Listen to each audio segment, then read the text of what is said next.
Cancer is very prevent medical establishment. Acknowledge what I know about this disorder, what's causing it, and what we're not doing to prevent it or treat it. It will be recognized as the greatest tragedy in the history of medicine. Thomas Seyfried is a professor of biology, genetics, and biochemistry who has dedicated the past 30 years gathering scientific evidence on what could be the true origin and prevention of cancer. Cancer is getting worse, and there's no major advance in reducing death rates, and I can speak to the reasons for that.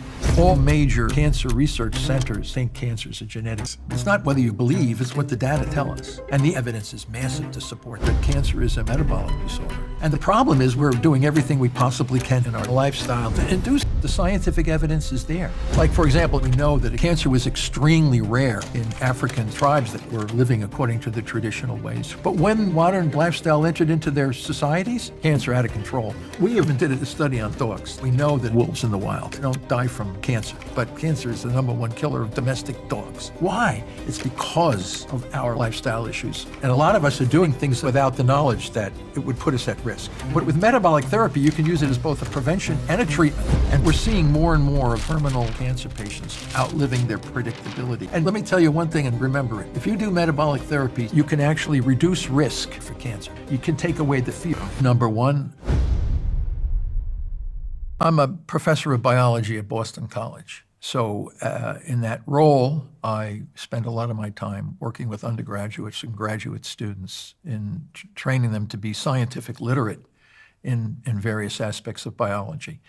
The research program that we have at the university is also focused on understanding how to manage cancer better, how it originates, and how to prevent it. Yeah, well, it's getting worse. I can't say it's in the millions. I know precisely what's going on in this country because the American Cancer Society every year distributes the data on cancer. We have almost 2 million new cases diagnosed per year in the United States.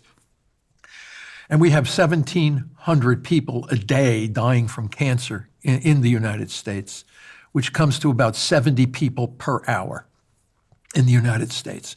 Now, when I went to China, I looked at some numbers there, and it was 8,000 people a day are dying from cancer. Obviously, the population is so much larger.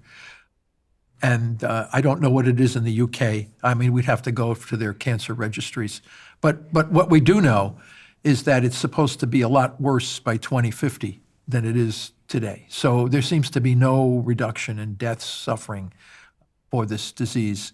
And I can speak to the reasons for that. But right now, I would say it's a global epidemic of cancer. It's not getting better, it's getting worse. More people are dying from it. There's no major advance in reducing death rates. So it's a great tragedy. And when we understand what's causing it and what we're not doing to prevent it or treat it, it'll be recognized as the singular greatest tragedy in the history of medicine worldwide. When they come to know what I know about this disorder, and then they realize what we've been doing in a misdirected way, it will be recognized as the greatest tragedy in the history of medicine. Well, it's always been lung cancer, pretty much for men and women. Lung cancer has always been the #1, but we have pancreatic, breast cancer, colon cancer. These are all on the rise. Colon cancer is on the rise. Pancreatic cancer is on the rise in this country. I can't speak for other countries. They may vary slightly due to diet and lifestyle issues, but lung cancer has always been recognized as the #1 cancer. Well, it seems to increase every year, so it's kind of a moving target. It doesn't seem to go down. You know, what it is today, I don't know, but what I do know is the numbers of people that are dying each day, because the American Cancer Society comes out with, I think it's 612,000 people will die this year, 2024, from cancer in this year. So divide it by 365, and it comes out to just about 1,700 people a day. Divide that number by 24, and you get about 70 people an hour, based on the numbers provided to us from the American Cancer Society. When they say we've made major advances in cancer incidences, right? So in the 1990s, they instituted the anti-smoking campaigns, all right? So today, if you read, they say we have reduced cancer deaths by 31 or 32%, Wow, that sounds really impressive. So what they do is they take the number. This is what the American Cancer Society has done, and it's published in their papers. Okay, if we didn't stop smoking in the 90s and everybody continued to smoke, the trajectory would be very, very high. Because we stopped smoking, we have 33% lower death than if we didn't stop smoking. But the trajectory is continuing to increase, maybe not as steep as it would have been had we continued to smoke. So it was clearly a prevention. It had nothing to do with a treatment. It had to do with prevention that was giving we've made major advances in reducing cancer death rate. Yeah, because people stopped smoking. For many, many people, more people would have died had they not smoked. So we have people that are not real people. We're just looking at what would have happened if we didn't stop smoking. I think that's heart disease is number one. Cancer is number two. If you look under the electron microscope, or even a light microscope, this is how most cancers are diagnosed by light microscopy. You look under the microscope and you see a bunch of cells that are dysmorphic in the way they look, and then they all have genetic defects and all this kind of stuff. But they all have one thing in common. They depend on a fermentation, energy without oxygen. So all cancers are a singular type of disease. It's just that they happen in different tissues. But when you look at the underlying problem, they're all very, very similar. They can't live without a fermentation, which means energy without oxygen. So that's the common pathophysiological problem in all cancers, whether it's a colon, brain, breast, bladder, skin, lung. We've looked at all these cancers, and they're all essentially using the same mechanism to grow out of control. Fermentation is energy without oxygen. We breathe air, and we exhale CO2 and water vapor. And those are the waste products of the food that we eat. Everything is broken down and combusted in our mitochondria of the cell. And the waste products are CO2 and water vapors. Those are the waste products. But if you and I were to stop breathing for any particular time period, our bodies would fill up with lactic acid and succinic acid, like if we were to have a heart attack, or when somebody has a heart attack. They don't die instantly. If they're there for 5 or 7 minutes without oxygen, they may die because the brain dies. But if you can get the heart to beat again and get oxygen back in the system, you can come alive again. But when we have that massive interruption of oxygen into our body, the cells fall back on they immediately turn on these ancient pathways to get energy without oxygen for a short period of time. And that's the sugar glucose, which is already in our bloodstream from the food we eat, and the amino acid glutamine, which is an amino acid in our bloodstreams. Highest level of amino acid is the glutamine. These two fuels are now burned for energy, obtain energy without oxygen. These pathways upregulate, and you can get ATP, which is energy, to keep you alive for a short period of time. But your bloodstream is filling up with the waste products called lactic acid and succinic acid. Lactic acid is coming from glucose, the sugar, and succinic acid is coming from the amino acid glutamine. And they build up, and that tells you you're fermenting. You're getting energy without oxygen because you're not breathing. Very simple. You're not breathing, but I'm not dead yet. Now, of course, if you don't get it for very long, you die. It's just that. Now, the other way you can stop oxygenation in our bodies quickly is with the poison cyanide. So if we, God forbid, we were to take cyanide, we'd be both dead within a minute. We just because our bodies are completely shut down of energy from oxygen. Now here's the cancer cell. The cancer cell can live in cyanide. The cyanide does not kill a tumor. Okay, Otto Warburg showed this a long time ago, and we've also shown the same thing in our lab. Others have shown this. The interesting thing is when you look at cancer cells, even in the presence of oxygen, even in oxygen, they're throwing out lactic acid and succinic acid. What does that mean? That means the organelle inside the cell that generates energy is not efficient. It's inefficient. And the cells are using ancient fermentation.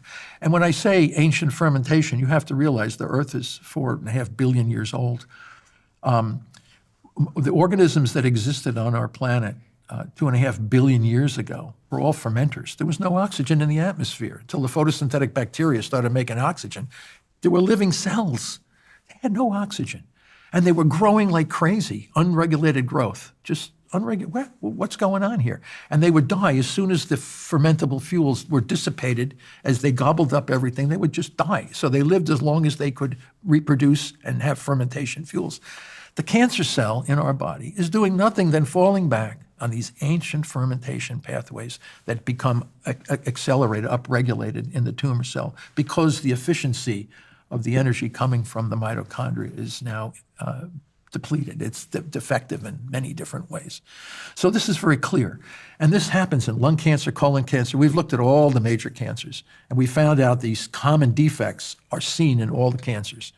So they're all very similar in their metabolism. They're very different in what they look like under the microscope. Lung doesn't look like colon, doesn't look like brain. They're very different genetically. They're all different from each other, but they're all common in a dependency on this ancient pathway of energy metabolism. Well, it started with Otto Warburg for sure in the 1920s.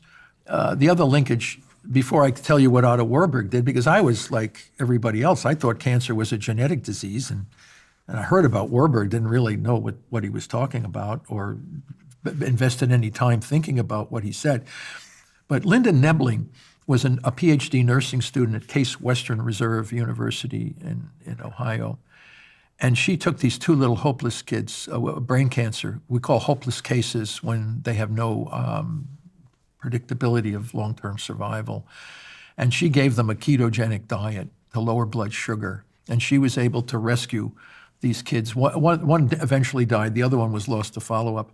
And she said her strategy was based on what Otto Warburg had said about glucose and cancer. So then I said, Warburg. I said, who the hell? Let me go back and check out who this guy was and what he did, because I was seeing similar things in the mouse with that drug. It was lowering glucose, and we were shrinking these tumor cells. And we published a paper, one of the first ever papers, linking that how high your blood sugar is determines how fast your tumor will grow in the mice. And now how this has been replicated in all human cancers. The higher your blood sugar, the faster the tumor grows. The lower the blood sugar, the slower the tumor grows. Undeniable for all different human mouse cancers. Wow. So Warburg had said this a long time ago, back in the 1920s. He was taking slices of all kinds of human and rat, mouse tumors and slicing them up. And he noticed something really strange about these cancers. They take in less oxygen compared to the normal tissue from which they came. Wow, so they're kind of like oxygen deprived. And they were throwing out this lactic acid waste product that he was saying. And they were taking in so much more glucose than the normal. So the normal cells take in just a little bit of glucose and they can make tremendous energy from a tiny amount. This guy was taking in huge amounts of glucose, but not fully metabolizing it to CO2 and water, but dumping it out as lactic acid, which is a breakdown product of glucose that is not fully metabolized in the cell. Wow, he said, this is unbelievable. And then he did all kinds of tissue. I looked at his data. It was unbelievable. He was cutting humans, mice, rats, and seeing the same thing over and over again. And he was saying the origin of cancer has to do with something in the ability of the mitochondrion, the organelle, to generate efficient energy from oxygen. It's the part of the cell that creates energy through oxidative phosphorylation, which is burning energy using oxygen, okay? It's an engine, a very highly efficient engine. This is an organelle. You have to realize we have the cell, and we have a nucleus that everybody knows about, this nucleus, and then we have all these little organelles in there. We have lysosomes, and we have the mitochondrion, which is like a spaghetti network inside the cell. They fuse. It's actually a second living organism inside our cells. They combust energy. They take the foods that we eat have carbon-hydrogen bonds. Okay, and we break those down inside our mitochondria, and when we break those bonds down, we create a hydrogen gradient, and we dissipate that gradient through an impeller mechanism that generates energy like crazy. It's unbelievable. Very efficient, highly efficient. But the cancer cell has corruption in that system. But it doesn't happen overnight. As Warburg said, if you break that system too acutely and too fast, the cell will die. It doesn't have the... So you have to have two things to get from oxidative phosphorylation to energy with minimal oxygen fermentation. From a normal cell to a cancer cell doesn't happen overnight. Okay. It's a chronic damage to the ability of that organelle inside the cell to generate efficient energy. Okay, so all we have to know with cancer is that how are they growing so rapidly? Why are they going out of control? How come it's so hard to kill them?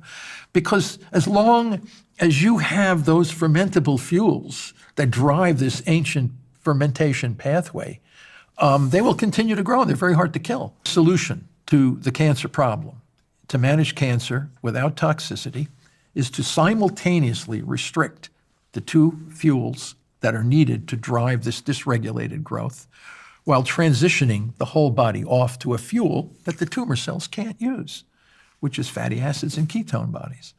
So when we take the cancer patients or the mice, we put them into a calorie restriction, lowering the blood sugar that I said is 1/2 of the two fuels. You can lower that down really, really low. And then we use specific drugs to target the glutamine. And together we can selectively restrict the two fuels while we transition the whole body over to ketones. We, as a species, evolved to be in nutritional ketosis for the majority of our existence as a species, like 1.5 million years. For centuries and centuries, thousands and thousands of years, our species, you and me, our ancestors, were always in a state of nutritional ketosis because there was very few carbohydrates in the environment for them to be consuming, right? So the cancer cell, the body, you and I could, if we stopped eating and we took a low carbohydrate diet, just did water only fasting, we would get into nutritional ketosis, where the normal cells, our brain, our kidneys, our heart, can be burning these ketone bodies because they have a good mitochondria and they can burn these fuels effectively. The tumor cells have a bad mitochondria. They can't burn those fuels. They're dependent on glucose and glutamine. We can replace glucose and glutamine with ketone bodies in the normal cells of our. So we selectively marginalize these tumor cells slowly over time. They slowly start to die, the blood vessels disappear, and the body comes in and dissolves them. Ketones are water-soluble breakdown products of fatty acids, okay? They're beta-hydroxybutyrate, acetoacetate. These are small molecules that are water-soluble. The liver throws them out like crazy. Kidney a little bit, but mostly liver. So as I told you earlier, when we don't eat, you get anxious, mainly because our brains are addicted to glucose. It's like cocaine and nicotine and whatever. You start getting all antsy, I haven't eaten anything, what's going on? So then once the body realizes you ain't going to eat anything, we have to start mobilizing out of our fat resources. And the fats go into the bloodstream as triglycerides, which are 3 fatty acids attached to a glycerol backbone. They go to the liver. The liver chops them up and puts out these little water-soluble ketone bodies. The name ketone body is kind of a weird thing from biochemistry, but they're called ketone bodies. And they can supply the brain with energy, the heart with energy. And not only that, they're a super fuel. It's unbelievable. That mitochondria burns these ketones, okay, but they're energy. Remember I was talking about how energy efficient the mitochondria become? When they burn ketones, they become even more energy efficient. It's unbelievable how they don't need as much oxygen to generate more energy. That's why my colleagues called, and some of the greats in the biochemistry field called them super fuel, because you can get more energy, bang for buck, burning a ketone body than you can burning a pyruvate coming from glucose, or even a fatty acid. And the biochemistry for that is interesting. But the bottom line is, when you transition away from these fuels to don't forget, we evolved. Our ancestors were always in a state of ketosis. You get into that state by consuming very few carbohydrates and having a lot of energy. And this is the way our ancestors were. Yeah, well, it's hard to determine from skeletal records, but I think we can look at modern man who live according to their traditional ways. Albert Schweitzer, the great humanitarian physician, went to Africa and looked at Africans that were living according to the traditional ways. And he said, one of the weirdest things, they don't have cancer. It was like, what? The cancer was extremely rare in Africans, in Inuits living in the areas, British, when they came, in looking at the health conditions of folks that lived in the Arctic Circle. Cancer was not there. They had other things, but they didn't have cancer. Aboriginal folks. So it seems as though our living, we can't go back 50,000 years ago because we don't have people to examine. But we have people to examine today, and that was one of the things Schweitzer and several other physicians from Europe would go to Africa, and they would look at some of these tribes that were traditional, and they were saying, whoa, what's going on with these Africans? How come they don't have cancer? But when modern diet and lifestyle entered into their societies, cancer out of control. Yeah. There's never been a documented case of breast cancer in a female chimpanzee, and they're 98% similar to us in gene and protein sequence. What's going on with that? Monkeys, they don't generally form cancer. They're not eating what we eat, okay? Don't forget, we did not evolve to eat pork pies and Dunkin' Donuts, jelly-filled donuts and pizzas.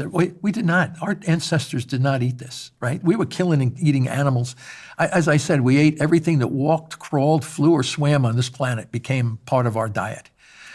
We did not have donuts on every corner, delicatessens on every corner. We evolved over this period of time, just like our primate ancestors. The animals, chimps and gorillas and things that you see in the zoos are fed their natural diets as if they were living in their habitat, their natural habitat, whether it was in South America, Africa, or wherever it was. We're not throwing in jelly donuts every day and pizza pie into the chimpanzee pen. And as a matter of fact, I even went to the zoo down here in Boston, Franklin Park Zoo, and also at the San Diego Zoo. I said, how come you guys don't give these guys, run down and get a big pizza for these animals? Oh no, it'd be animal cruelty. Their systems aren't geared for this. Well, neither are we. We have an obesity epidemic. We have all these different chronic diseases. Why? We didn't evolve to eat all this crap that we're eating today.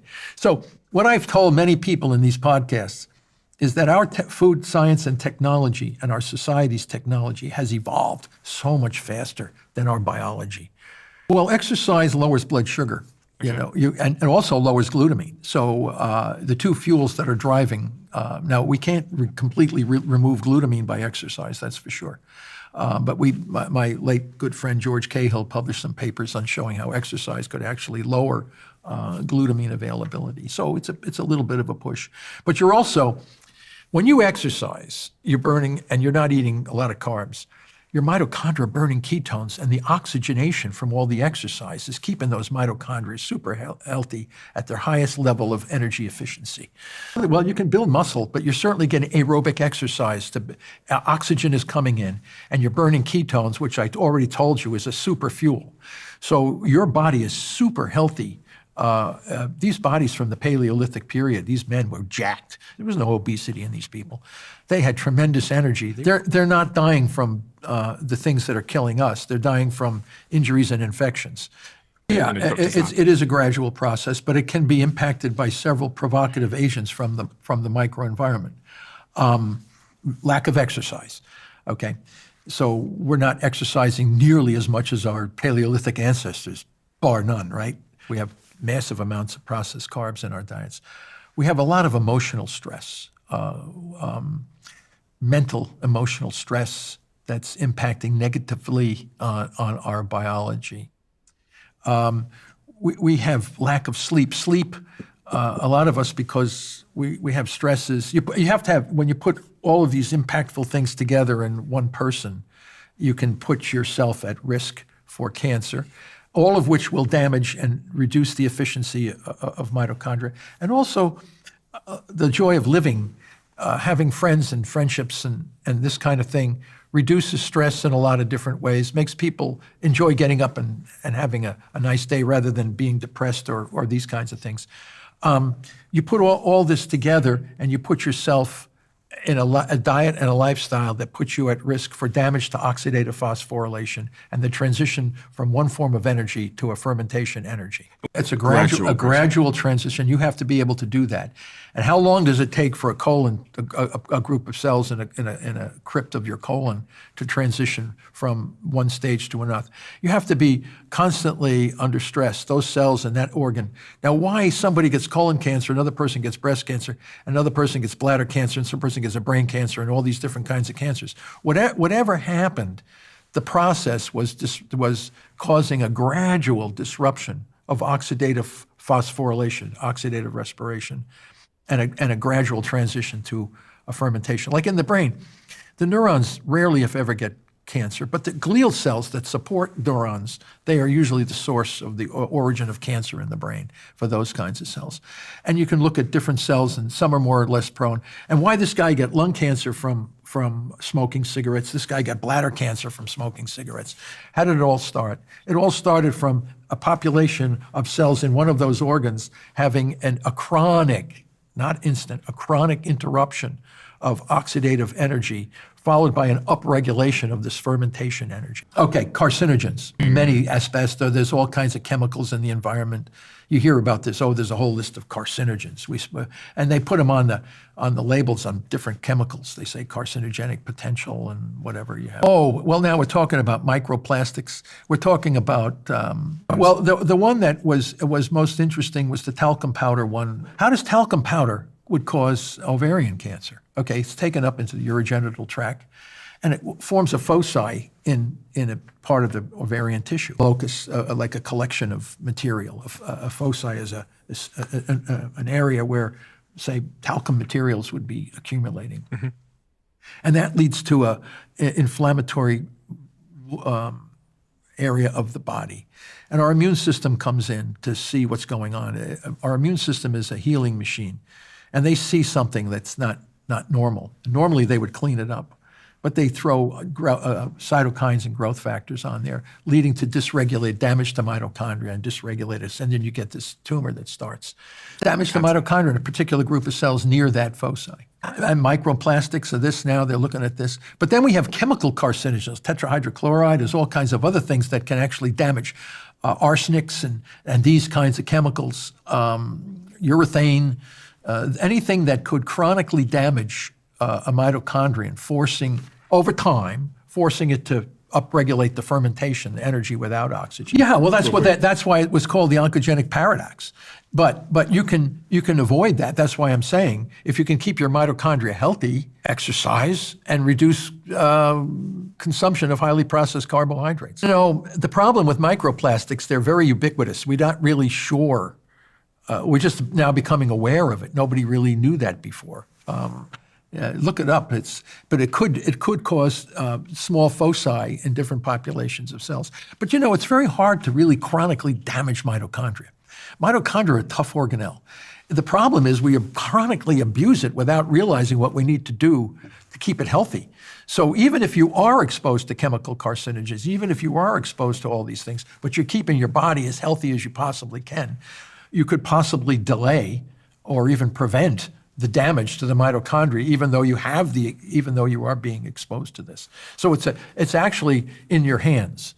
You can actually reduce risk for cancer by knowing what keeps your mitochondria healthy.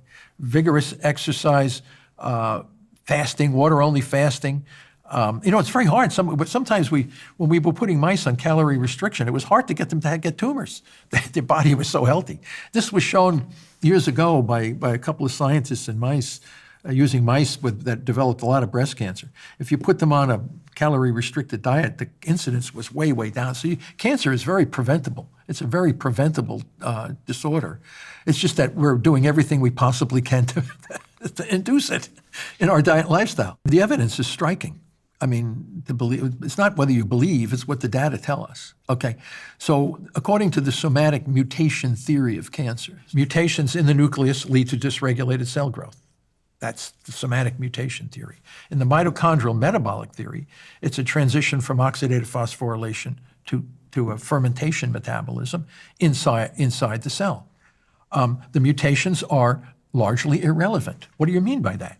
When the mitochondria become defective, they throw out ROS, reactive oxygen species, that are carcinogenic and mutagenic. Whoa, what does that mean? Causing mutations. So a lot of the mutations that we see in the nucleus of the tumor cell, that is the subject of the somatic mutation theory, are downstream effects of the dysfunction of the mitochondria. So the mitochondria is causing a downstream effect, which are mutations, which are, according to the somatic mutation theory, are the cause of the dysregulated cell growth. Let me tell you why that's absolutely untrue. There's some cancer cells growing out of control that have no mutations. and normally not discussed. Well, how can that be? That's a challenge to the theory. If the theory says that all cancers have mutations and you have some cancers that have no mutations and they're growing out of control, that should say, whoa, bell ring one. Then the somatic mutation people who think this, said, okay, we have a problem here. Not all mutations are the ones that cause the dysregulated, only some. And we have a name for those some. That's called driver mutation. Oh, okay, now it's a nice term. Because some of those mutations are called passengers. They don't really do anything. But the drivers are the ones that lead to the dysregulated cell growth. So we should be focusing our attention on these driver mutations. New evidence from the recent scientific literature, can you believe this? They're taking tissue, normal tissues from patients, different organs and things like this, from not patients, from normal people, no cancer, perfectly healthy, like yourself here. We would take tissue from you and say, oh my Christ, look at you got driver mutations in your esophagus and your different parts of your body, you got driver, but you don't have a tumor. What's going on with that? How you explain that these driver mutations are causing dysregulated cell growth when we have thousands of driver mutations that are there that are not causing dysregulated cell growth? Oh, okay, that's another problem. The biggest devastating information against the somatic mutation theory is if you take the nucleus from a tumor cell, cleanly take it out of the tumor cell, and you have another normal cell here, you take the nucleus out of the normal cell and you put the tumor cell into that cytoplasm, you get regulated growth, no dysregulated growth. But if I have the normal cell and have a tumor cell, take the tumor nucleus out of there and take the normal nucleus and put it into the tumor cytoplasm, which contains defective mitochondria, dysregulated cell growth. This has been seen over and over and over again. And I told you, then you have cancer cells with no mutations, and then you have driver mutations in normal cells that never become cancer. You put all those things together, and you have to be a hopeless ideologue to think that cancer is a genetic disease. It's a silent assumption in the field that cancer is a genetic. Every textbook of biology, cell biology, and biochem, cancer is a genetic disease. It's a very difficult thing. It goes back to when you have one theory replacing another theory. It's called paradigm shifts, and in history of science, paradigm shifts have been met with great resistance. The clearest one was the Copernican revolution, when for 1,800 years, astronomers in our early astronomers thought the Earth was immovable in the center of the solar system. For 1,000, this was Claudius Ptolemy, Aristotle, and the Bible, and all these. Earth is immovable, and the sun and the moon and the planets all revolve around the Earth. 1,800 years. Even Copernicus was working with these mathematical formulations. His Kep was being constantly confused until he said, what happens if we put the sun in the center of the solar system and consider the Earth as simply another planet that would revolve? Oh, all of a sudden things started to make sense. And Giordano Bruno, a theologian, was put to death for suggesting that Copernicus was right. There was a tremendous resistance on the part of the Roman Catholic Church at that time. And this is the same thing that happened when Louis Pasteur said that germs, rather than bad air, are the cause of disease. So, and when Darwin Wallace theory of evolution came, it's not special creation, it's natural selection that can explain this. These were massive paradigm changes in the history of science. And what we're seeing today is the same thing. The mitochondria is the center of the problem with cancer, not the nucleus. The mitochondria, it's a mitochondrial metabolic disease. And once you realize that, we're going to drop these death rates massively in a number of years, for sure. It'll drop it massively, okay? I'm not going to say we'll get rid of cancer completely. But here's the thing. We may never get rid of it, but we can learn to live with it and keep it at bay. If we know that it can't survive without these two fuels, and you can do a diet and lifestyle that can restrict the availability of those two fuels and keep your mitochondria as healthy as you possibly can, then you're going to be right. 1 out of 2 people are going to be having cancer. Your statistics are going to be absolutely correct. Oh, if that's conspiracy, I don't like conspiracy terms. That's absurd. I like what are the facts of what we're looking at. What do you think? I mean, do you think this is? I mean, you're making a lot of not you, but people in these and those industries. The hospital industry is making enormous amounts of money. They're awarding. We get $7 billion a year for cancer research in the National Cancer Institute, awarding many, not all, many grants to looking for gene mutations and all this kind of stuff. And we have drugs that are extremely expensive based on a somatic mutation theory of cancer, that are basically not dropping the death rate. As I said, while we're talking here, we're going to have 140 people dead from cancer. 1,700 people a year is getting worse and worse. As you said, we're always raising money for cancer research. Where's all that money going? What are you doing with all that money? No accountability. And then when you look at the scientific advisory committee of all these societies that you're running for, they all publish papers on cancer as a genetic disease. It's too hard for the field to accept at this point.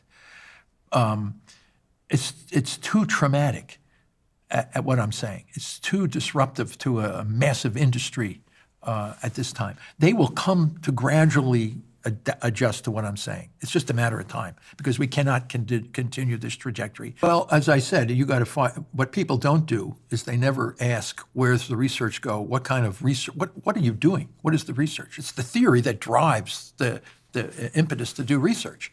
Yeah, to some extent it has. There's two ways of looking at it. It's called progression-free survival and overall survival. These are the terminologies that are used in the clinical world of cancer, and they represent the approval of drugs through the Food and Drug Administration. If you have a drug that improves progression-free survival, progression-free means it looks like the drug is working on the tumor. Because, the tumor, you can see it gets bigger and bigger and more lethal and more lethal. And if I see it not growing nearly as much, I say, wow, look at it's slowing what we call traditional progression, okay? It's called progression-free survival. And then you have overall survival. So you have two ways to approve drugs mostly for cancer, right?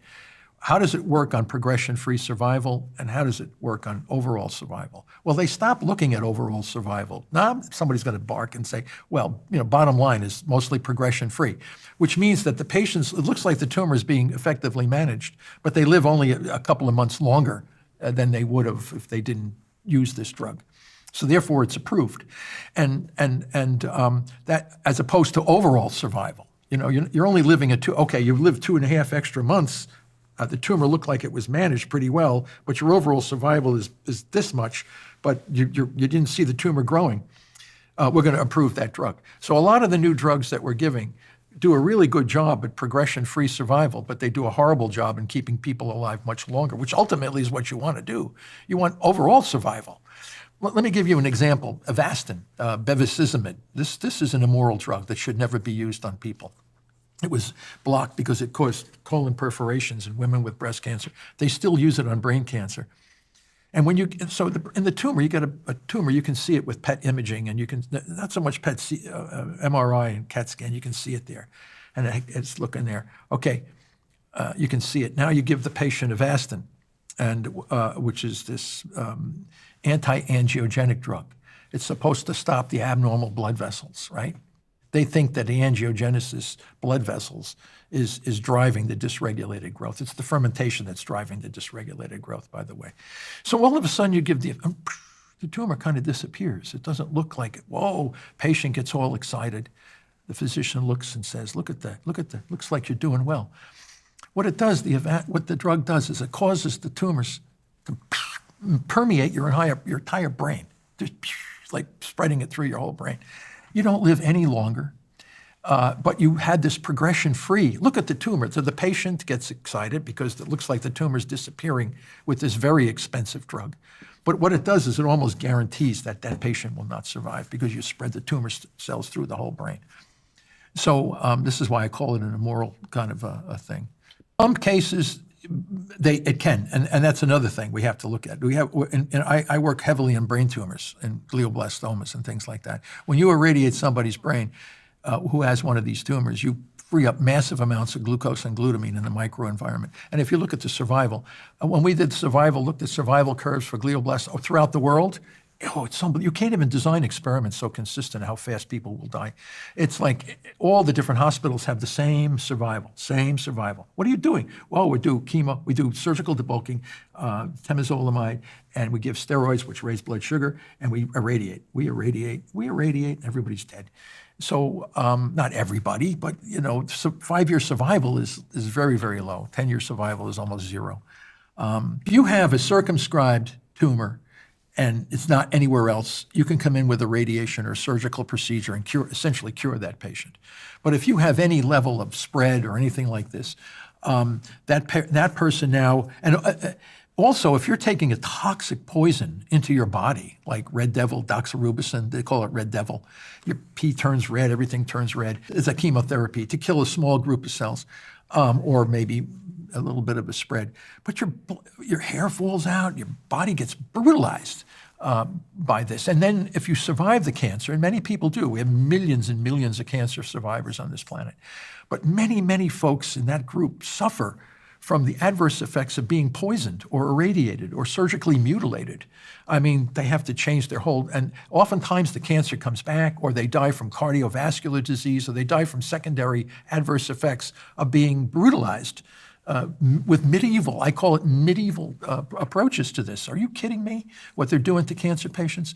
So when we do metabolic therapy, we shrink the tumor down for sure. Then the surgeon can come in and he sees it's smaller, fewer blood vessels because of the metabolic therapy, and we can take out a greater amount of this. And then we transition back to prevent this tumor from recurring.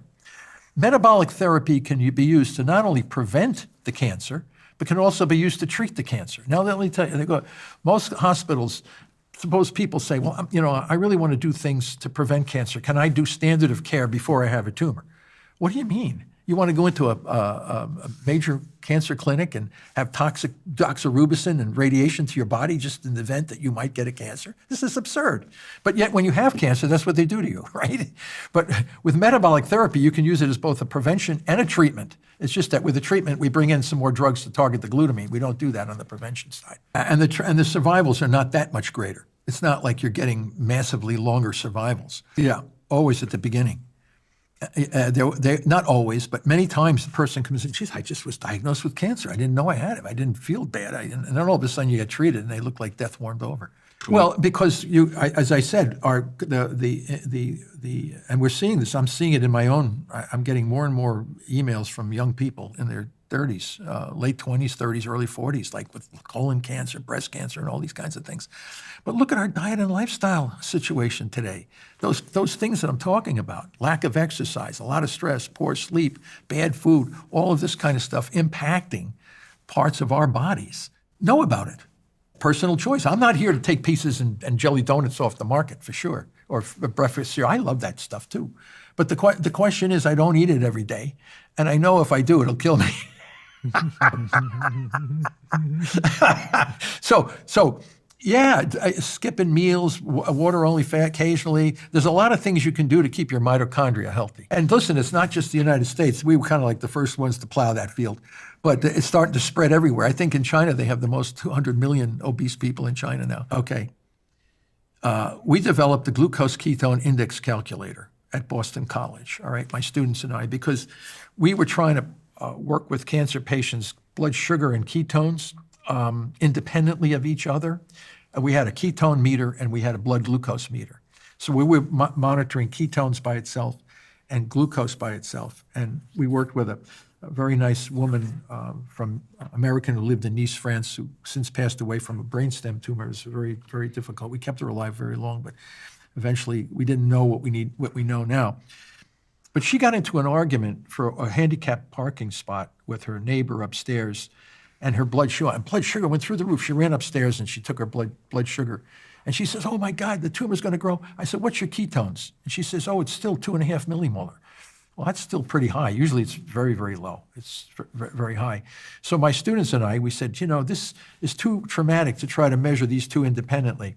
Why don't we make a singular number, divide the glucose in millimolar in the blood by the ketone in millimolar in the blood. Now you get this number that's much more stable.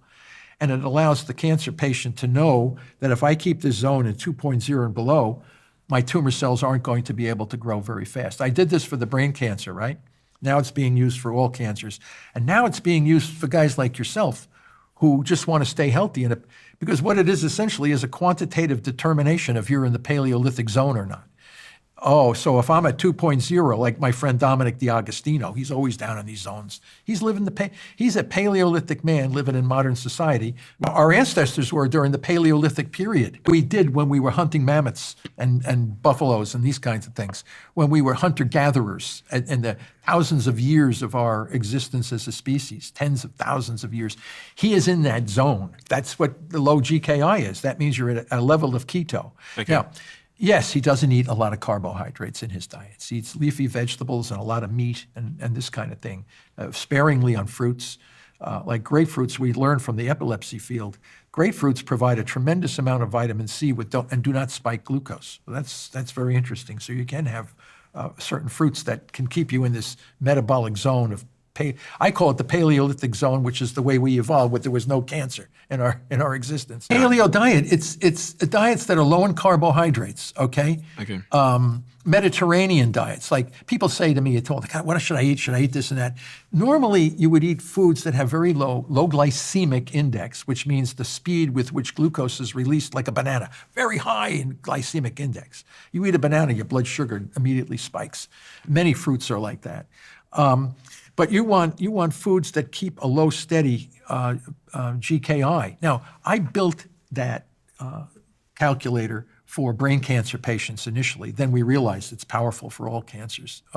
We put the cancer patient in the low glucose ketone index. We get them down in there. Then we come in with the glutamine targeting drugs to kind of polish off these tumors or put them in even a more dormant state. But now I'm finding all these young kids, like yourself, all these 30, 20-year-olds, what's your GKI? I mean, they're out there weightlifting and they're looking at they don't have cancer. They're just excited to see that they can get into this Paleolithic zone by themselves. And that will prevent cancer, because you can't get cancer if your mitochondria are healthy. If you're in a Paleolithic zone where our ancestors rarely, if ever, got cancer, then you're back in this, oh, you mean to tell me I can't eat this and I can't eat that?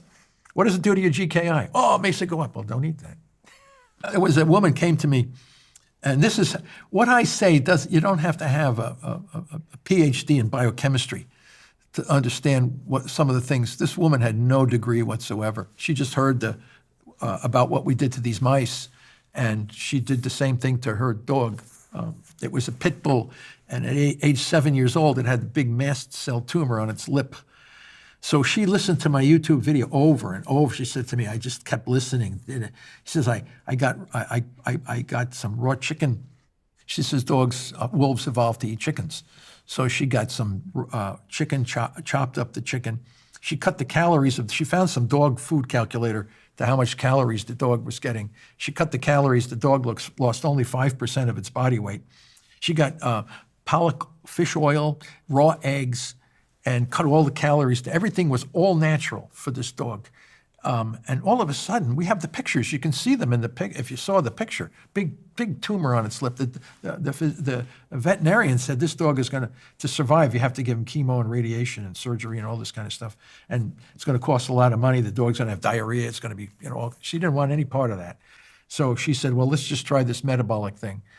And she's kept all the records and the pictures and what she did and how much she gave the dog and all this. So I was able to get all that information from her, put my friend Lauren Nations, who is a veterinarian, on the paper, because I said, what biology guy at Boston College is telling you how to manage cancer in a dog? We got to have some veterinarian on here to validate, to make sure he's there. And he looked at the pictures and we looked at all the thing. It disappeared. So what happened was the dog eventually died of heart disease at 15 and a half years of age. So essentially, that's the only, when people say, well, metabolic therapy cure cancer, I say metabolic therapy is never considered a cure for cancer. It's an effective, non-toxic management for cancer. But in the case of that dog, it appeared to work. It appeared to cure the dog. But that's the only one I'll say, oh, he's going to say cure cancer. No, that dog happened to he died from old age from a heart attack.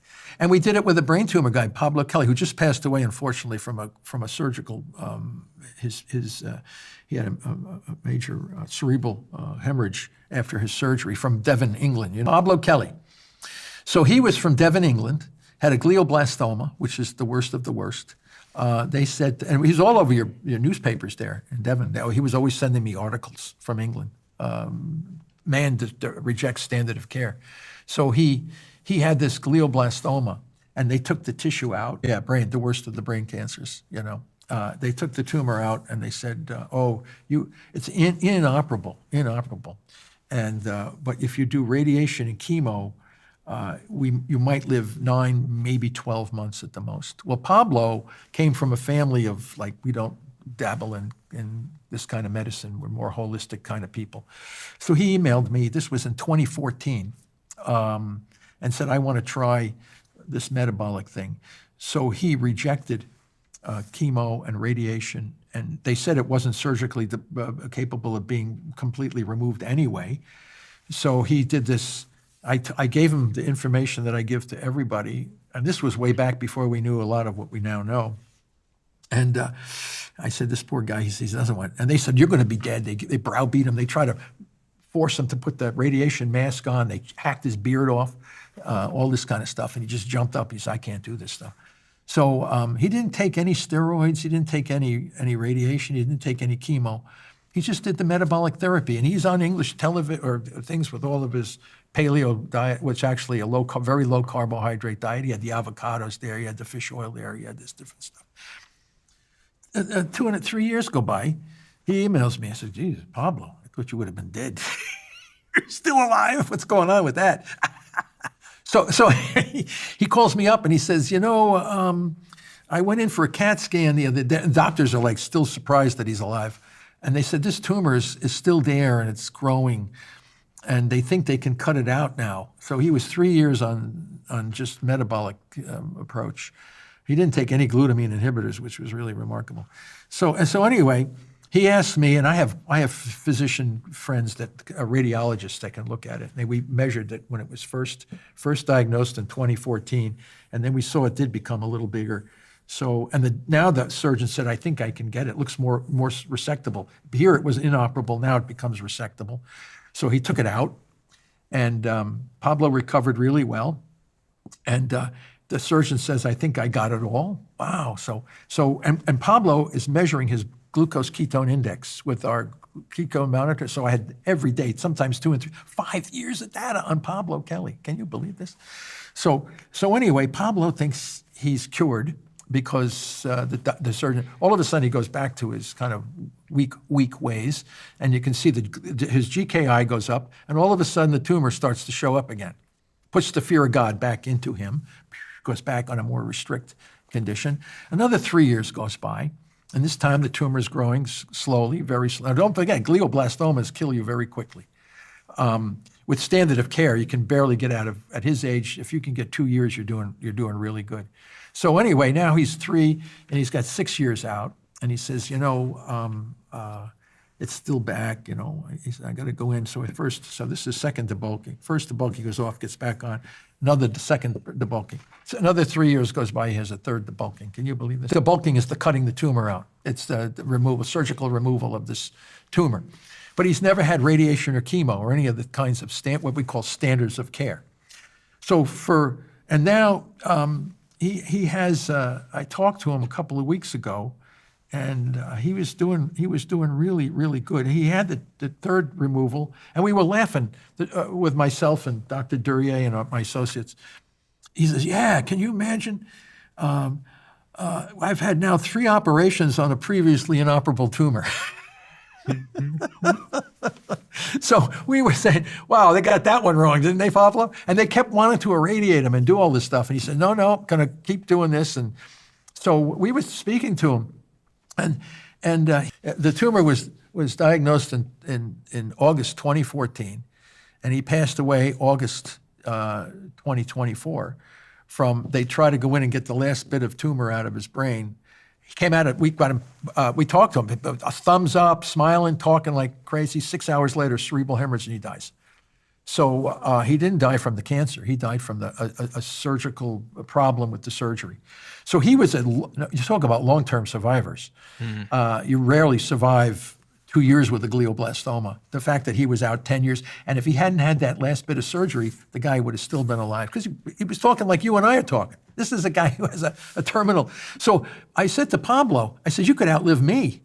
I said, we're all terminal to some extent, right? All of us aren't going to live to. I said, sure, he was a young guy. He was only 22 or 23 when he was diagnosed. He was in his 30s now when he passed away, 10 years. So he's 33, 34 years old. And I said, I could be dead before you. And we were laughing, and we had a good time. And the next thing I know, I get an email from his wife. He said, Pablo is on brain dead and something. I said, what the hell happened? What happened to this poor guy? And it wasn't the cancer. So I don't know how long he would have lived, how many more things. But what I'm saying, he's an anecdote. Well, listen, if I had a drug that did what metabolic therapy did, and I could get more people like Pablo, are you kidding me? They'd be running all over the world.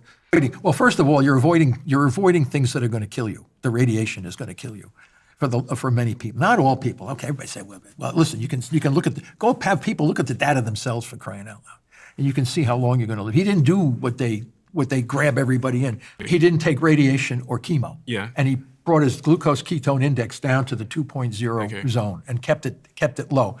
And he took some supplements and a few things here and there, but he wasn't really targeting the glutamine like we thought. We found now certain parasite medications will be effective in targeting glutamine.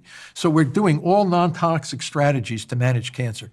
You don't have to be brutalized by the system if you know what to do and how to do it. The problem is most of the poor oncologists never heard of what I'm talking. The stuff I'm telling you right now, they never heard of it. I'm not telling them that. And what we found is that when you are in nutritional ketosis with a glucose ketone index of 2.0 or below, my colleagues that we work with in Istanbul, Turkey, were able to show that chemotherapies at much lower dosages can be even more therapeutically powerful when you're in nutritional ketosis.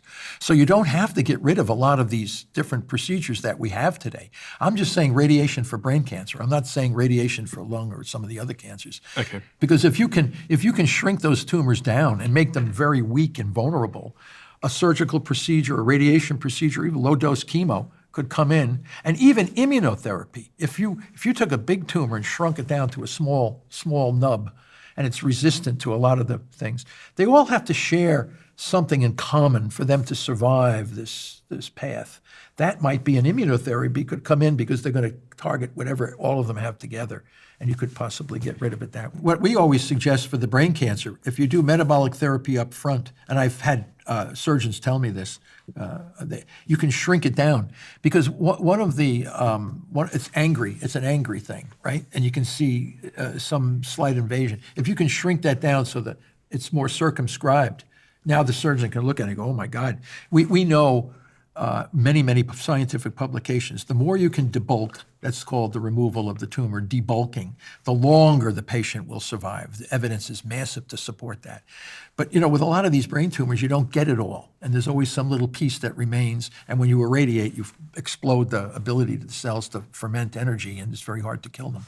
But if you can get the majority of it out and then transition the patient back into a metabolic state, keeping the pressure on those tumor cells, you can remain healthy like Pablo. I mean, these guys can, even more sometimes now. But so why do we do hyperbaric oxygen, right? That's the question. What's going on with hyperbaric oxygen? Why is this like a good thing? It works best when the patient and the mouse is in nutritional ketosis. Okay, so look, we have a tumor. We irradiate that tumor. How does the radiation kill the tumor cells? It hits oxygen, blows up, and it causes a reactive ROS, and it's like a stepping on a landmine. It blows the tumor up, right? So cancer cells protect themselves, even though they make a lot of ROS. They're this close to death anyway, but they have a very powerful antioxidant system. And interestingly enough, that besides causing the dysregulated growth, the glucose and the glutamine also protect them to some extent from the ROS that they're making. Can you believe this? ROS, reactive oxygen species that are carcinogenic and mutagenic. So they destroy our proteins, lipids, and nucleic acids. They're disruptive molecules. So radiation will cause a ROS in the microenvironment, ROS, that'll blow up and kill cells, normal and tumor cells. But if you want to selectively kill tumor cells, with ROS, not to cause your hair to fall out, your gums to bleed, and all this crazy stuff, You take the patient, you put him in nutritional ketosis, and you say he's got low GKI. Then you go into hyperbaric oxygen, which dissolves oxygen directly into your blood now. It's better than just breathing 100% oxygen because you can actually dissolve oxygen in the bloodstream. Then you're taking away the two fuels that protect the tumor and you're giving it internal ROS, which kills the tumor internally, only to the tumor cell, not to your surrounding tissues. So you're selectively killing tumor cells without collateral damage to the rest of your body. As a matter of fact, the rest of your cells are getting super healthy because they're burning ketones in pure oxygen. Unbelievable. Do you believe this? I can't even believe I'm saying this stuff myself. You really got to know the biochemistry, and you have to know the physiology of your own body, and you have to understand evolutionary biology. It's not intelligence. They don't want to do what I'm talking about it because it might be. Oh, the other thing, let me tell you one thing and remember it. If you do metabolic therapy, success rides heavily on your shoulders. You're not sitting there like some pawn with a mannequin, some guy's poisoning and irradiating you. To make metabolic therapy work, you are the one doing the GKI. You're the one, it's your soul. You're responsible for your existence on this planet. You're going to put your precious soul in the hands of someone who has less of a knowledge about the problem than you might. No, that's where those germline mutations, but you can manage that. They live in a common environment too. It's not like in order to prove that, you and all the siblings would have to be raised in a different environment, different countries, different lifestyles, and then see if you all got cancer at the same time under all these different conditions. That's definitely genetic. That's like Huntington's disease, Tay-Sachs disease, or these kinds of things, where they'll manifest regardless of the environment. Say it's good to visit the state. Our Paleolithic ancestors had no choice. There wasn't a donut shop on every corner. There wasn't pizzas. There weren't the kinds of highly processed carbohydrate foods available to them. You know, I don't want to tell you what you should or should not do. I'm not a physician here. I'm a scientist. I study what causes these things and I study how to manage them. You have to read what I'm saying and you have to come to your own decisions about how you want to conduct your life. I've given you information. Fasting is a powerful way to get your body into nutritional ketosis, but it ain't easy. Try doing it. Try doing it. See how easy it is. It ain't easy, right? But that's why we developed this procedure where if you go, rather than going cold turkey, and say, oh, today I'm going to eat as much as I can, and then tomorrow, okay, you can go it's the second, third days when you start to really know what the hell's going on. And believe me, I've tried it. It ain't easy. That's why we developed a zero carb diet for 14 days, 10 to 14 days. Just zero. You eat meat, fish, chicken, whatever you want, but just don't eat any bread, pasta, this kind of thing. Measure your glucose ketone index. The Keto Mojo meter, you can buy it from Amazon. Yeah, you can buy. Now, don't forget, they get a free Libra meter now for the blood. They're working on ketone blood meters, but it's not there yet. Right now, the Keto Mojo or some other keto meters, where you can prick your finger like a diabetic. You take a glucose strip and you put it on the blood and you put it into the machine. It tells you what your glucose is. Squeeze your finger a little bit more, take the ketone strip, touch it to the blood, put it in the meter. It gives you the ketone value. Push the button, GKI comes right up. Okay, very simple. Everybody can buy it from Amazon, get the meter, buy the consumables, and then they can test it. This is what all the cancer patients, the ones who really want to get into metabolic ketosis. Yeah, no, it's really, people say, well, I haven't eaten, I'm in ketosis. How do you know? Well, I blew into this thing and the bulb came out, I peed on a strip, it looked like it was ketosis. They are indirect measures. The most accurate is the blood measure. So the temptations in our society are so strong. I mean, Paleolithic man had no choice. Do you think that was his state? That's all he knew for thousands and thousands, tens of thousands, hundreds of thousands of years. That's all he knew. He didn't say, oh, let me go down to get a big jelly-filled donut down at the end of the river there. No, there's none of that. He had to live in that state. Now we have so many temptations, all the things that we are biologically geared for. When you see obesity, that's evolution in action. They are the descendants of our long ancestors that could hold on to energy so efficiently. We were an energy-starved species for the majority of our existence on the planet. So anything we ate would be very little waste. We never pee out glucose. Glucose is converted to fat, and we store energy as fat. So those guys are energy-efficient human beings. Now all of a sudden we find ourselves with everything. And that's evolution in action, man. You're allowing to see how we can store energy so efficiently because our ancestors lived through such environmental forcing. We had famines. We had long treks. Our body could store energy so efficiently because we had to store what little we could get from the environment. I'm not here to tell people, again, I'm not here to tell people what they should or should not do. I'm just here to explain, like, why do we have all this, not mystery. It's all biological evolution. You understand biological evolution. Almost everything that I'm talking about makes perfect sense. And unfortunately, that's not part of our scientific literacy anymore. Discipline is important. Every major religion had a point of fasting. To be, whether you're Islamic, Judaism, or whatever, Catholicism, Hinduism, whatever, they always had some sort of fasting. Why you do fasting?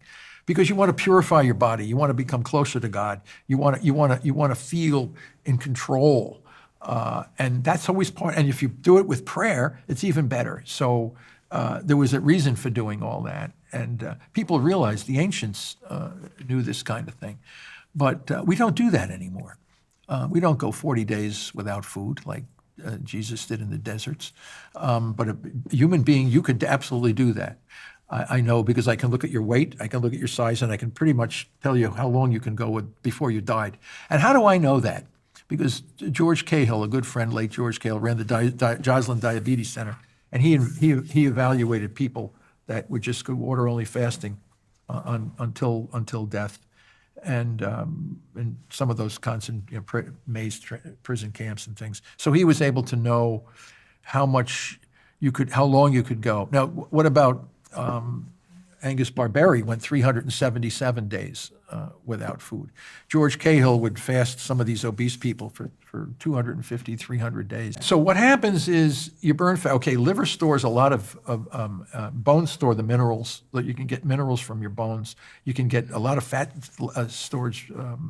Vitamins are stored in fat. Yeah. When you burn ketones, I said in the brain, when your brain starts shifting to ketones, your energy, the bang for the buck for each calorie that comes in from a ketone body increases the efficiency of oxidative phosphorylation. And this is why our ancestors were the way that if you are dependent on killing some animal for your survival, and you are out on the hunt, you are focused.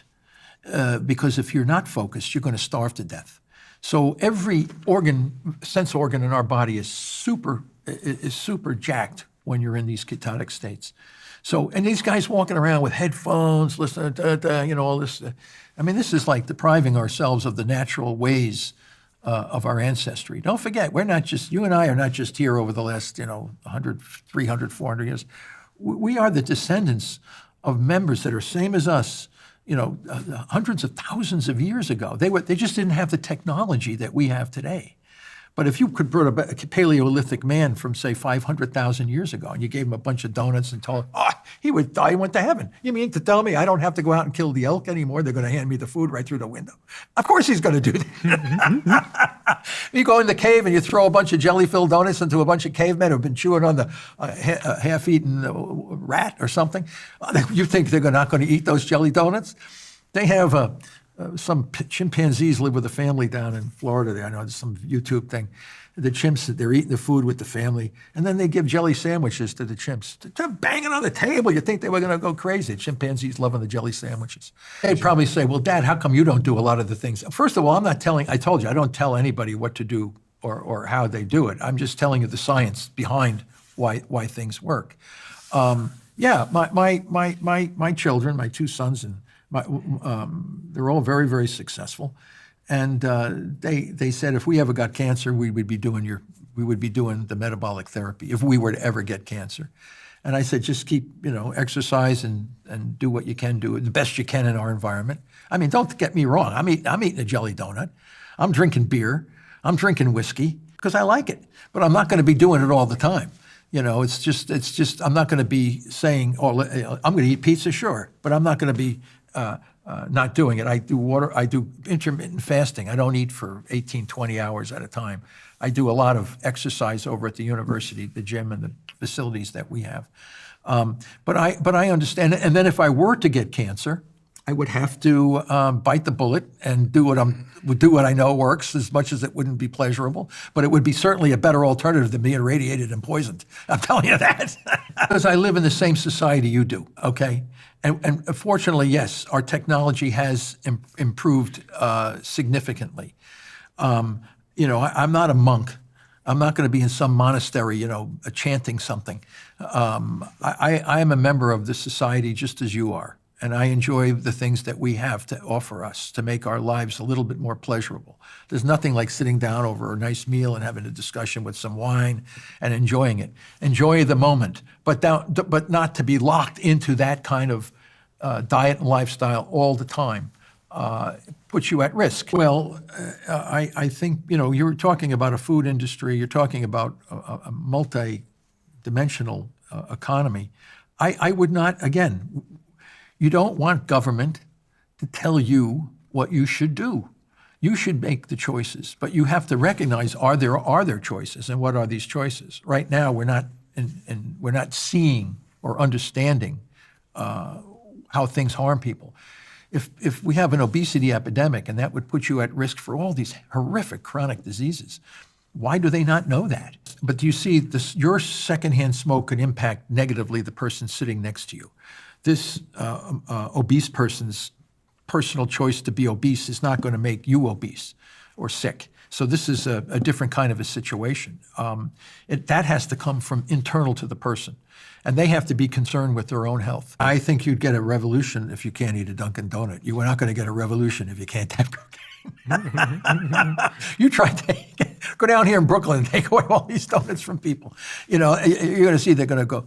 It's like, it's personal choices. I mean, I like Dunkin' Donut. I mean, I like the coffee especially, but you can go to a donut shop and get some of these crullers and jelly fills and honey dipped. Are you kidding me? These things are delicious. You ever get these blueberry muffins? And I'm not going to take that away from me. But if I want one, I'm not going to be, every day I got to eat. No, I just don't eat it. On the weekend, I might get one. And even sometimes 2 or 3 weeks, months go by before I'll get one.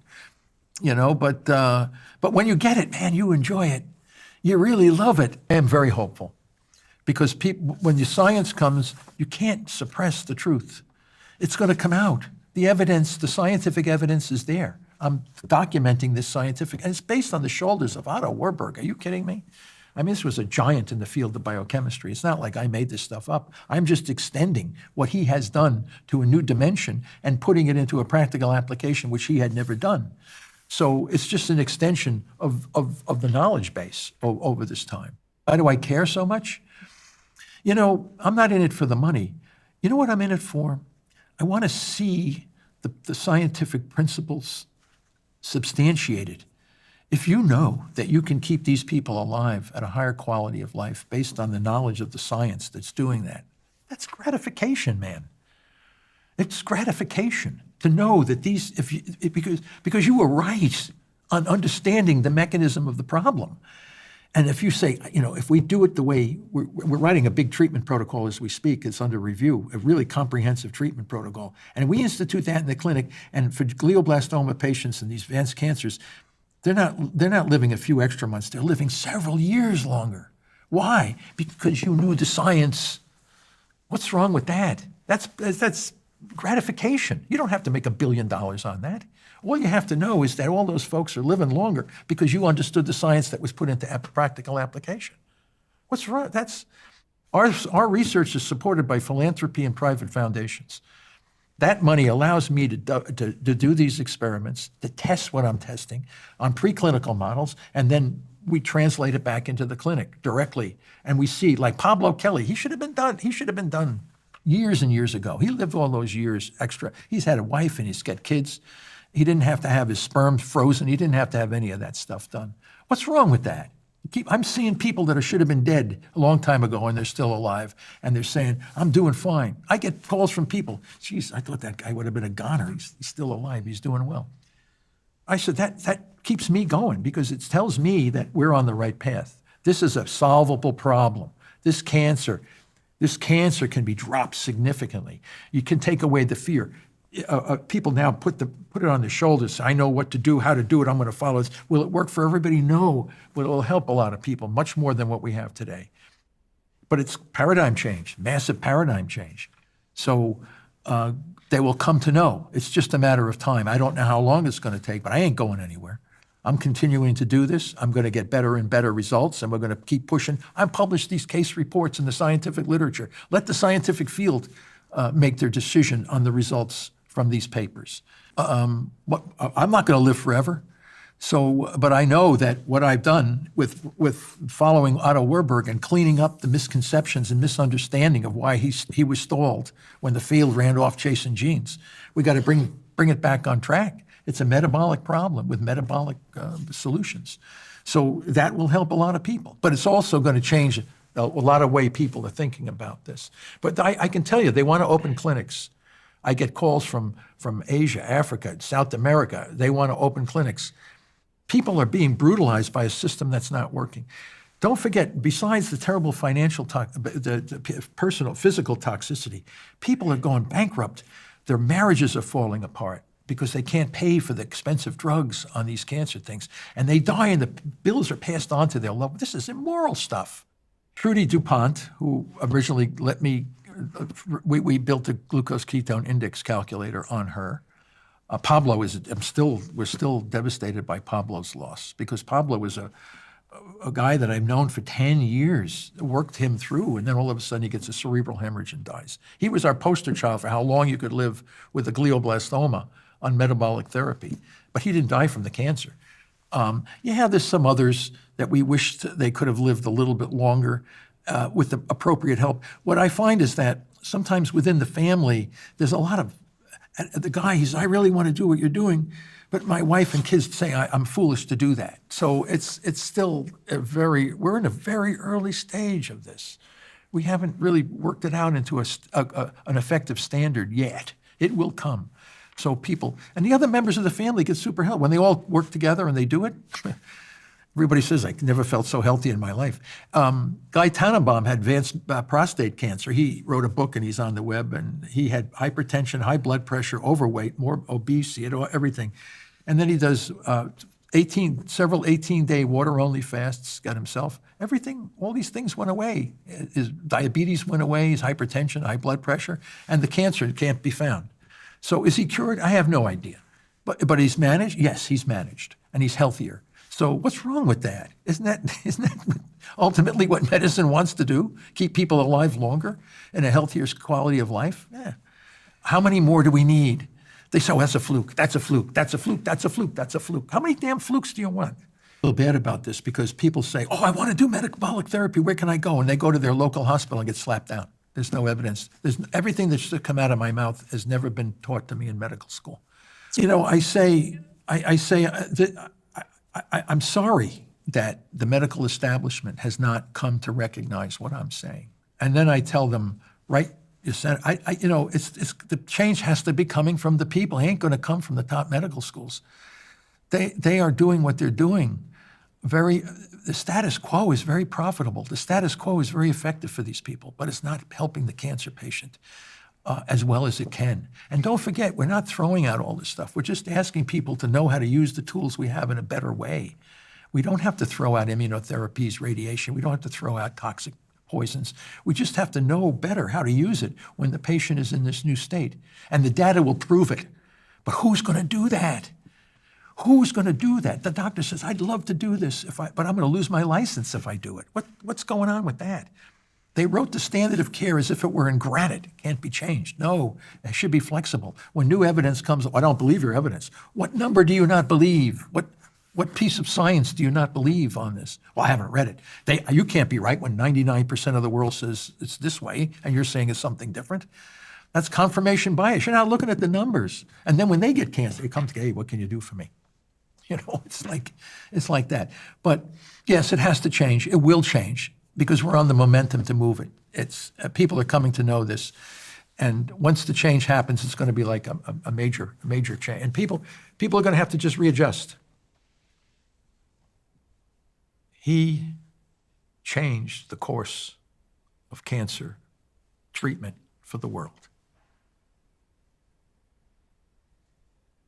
That's it. They make donations to both my university, Boston College, which is a Jesuit university in Chestnut Hill, Massachusetts. And we follow the Jesuit philosophy of service to others predominantly. And private foundations. They go primarily to our university. They can just, they have on my university biology webpage, there's a donation button. And Travis Christofferson's Foundation for Metabolic Cancer Therapies, which is a 503 foundation, he supports our research through philanthropic donations to his foundation. And Travis Christofferson's foundation, okay, which is the Foundation for Cancer Metabolic Therapies. It's a 503 foundation, Travis Christofferson's. When people email me, I send them the links to those foundations. I cannot accept personally any money from anybody. Okay, that's one thing. That's one thing. I'm not here. So people say, oh, I want to give you money to do it. No, I can't. You have to give it to the university. It comes through me through the appropriate channels to support my research through the university. Listen, thank you very much for having me here, because your programs and others alert people to know that there are alternatives, effective alternatives. And once the system changes, the outcomes will not be so bleak as we currently have them today.